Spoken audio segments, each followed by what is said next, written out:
আল্লাহ তাআলা বলছে, বন্ধু আপনার জীবনের কসম, এই নাফরমানরা তারা তাদের গুনার অবাধ্যতার মধ্যে মাতালের মতো ডুবে আছে।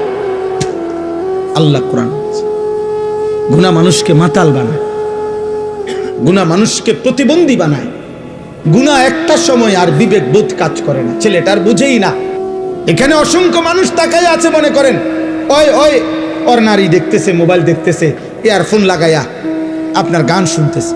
এখানে মনে করেন অগণিত লোক চলাফেরা করতেছে, ও কোনোখান থেকে একটা মেয়ে টোকাইয়া আনছে, ওইটারে লইয়া মোটরসাইকেল দিয়া চলতেছে। বাকি মানুষগুলো দেখলে কি বলতেছে, ও এত কিছুর দরকার কি, আমি একটা অসভ্য চরিত্রহীন কোন আনতে একটা টোয়া লইয়া আইছে, ওইটারে লইয়া মোটরসাইকেল দিয়ে ঘুরতে আসে।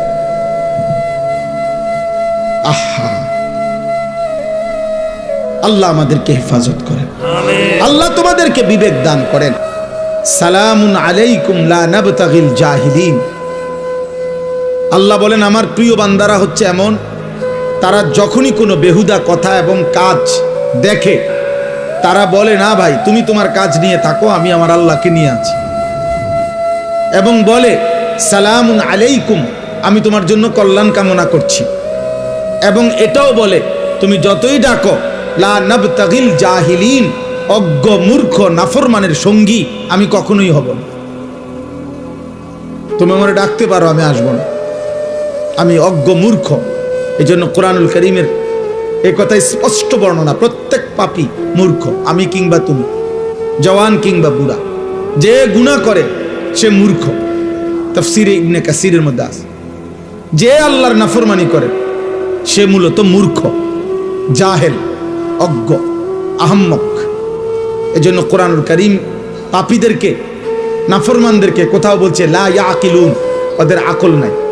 কোথাও বলছে লা ইয়াফকাহুন, ওরা কিছুই বোঝে না। কোথাও বলছে লা ইয়ালামুন, তারা কিছুই জানে না, কিছুই জানে না। কোরআনুল কারীমে আল্লাহ তাআলা বলছে আমাদের সবাইকে যে, হে আমার বান্দা, তুমি একটু খবর নাও, চারিদিকে খোঁজ লাগাও। ফানজুরু কাইফা কানা আকিবাতুল মুকাদ্দিবিন, যুগে যুগে মিথ্যাবাদীদের পরিণতি কি হয়েছে খবর নাও। ফানজুরু কাইফা কানা আকিবাতুল মুফসিদিন, দুনিয়ার মধ্যে যারা বিশৃঙ্খলা, ফাসাদ, অন্যায় অনাচার করত তাদের পরিণতি কি হয়েছে দেখো। ফানজুরু কাইফা কানা আকিবাতুল মুনজারিন, দুনিয়াতে যাদেরকে আমি আল্লাহর পক্ষ থেকে ভয় দেখানো হয়েছিল জাহান্নামের, আখিরাতের, অথচ পাত্তা দেয় নাই, তাদের পরিণতি কি হয়েছে দেখো। আল্লাহ তাআলা বলছে, জিজ্ঞেস করো নমরুদের কি হয়েছিল, জিজ্ঞেস করো ফেরাউনের কি হয়েছিল, জিজ্ঞেস করো কারুনের কি হয়েছিল, জিজ্ঞেস করো নূহ আলাইহিস সালামের কওমকে পানিতে ডুবাই দিল কেন, খবর নাও লূত আলাইহিস সালামের জাতিকে জীবন্ত মাটির নিচে উল্টা দাফন করে দিল কেন, খবর নাও শুআয়ব আলাইহিস সালাম, সালেহ আলাইহিস সালাম, এই দুই নবীর উম্মতকে ফেরেশতার বিকট চিৎকার দিয়ে ধ্বংস করে দেওয়া হলো কেন, খবর নাও ইবলিস শয়তান, তাকে বিতাড়িত করা হলো কেন। আজ হাজার হাজার বছর পরে পৃথিবীর মানুষ ফেরাউনের নামে কোনো কুত্তার নামও রাখে না কেন? নমরুদ এই নামটা এতটা ঘৃণিত যে কোনো মানুষ কোনো জানোয়ারের নামও রাখে না। আবু জাহেল এতটা ঘৃণিত যে পৃথিবীর মানুষ কোনো কুত্তার নামও রাখে না। আবু লাহাব এতটা ঘৃণিত যে পৃথিবীর মানুষ কোনো কুত্তা জানোয়ারের নামও আবু লাহাব রাখে না। কেন এমন হলো?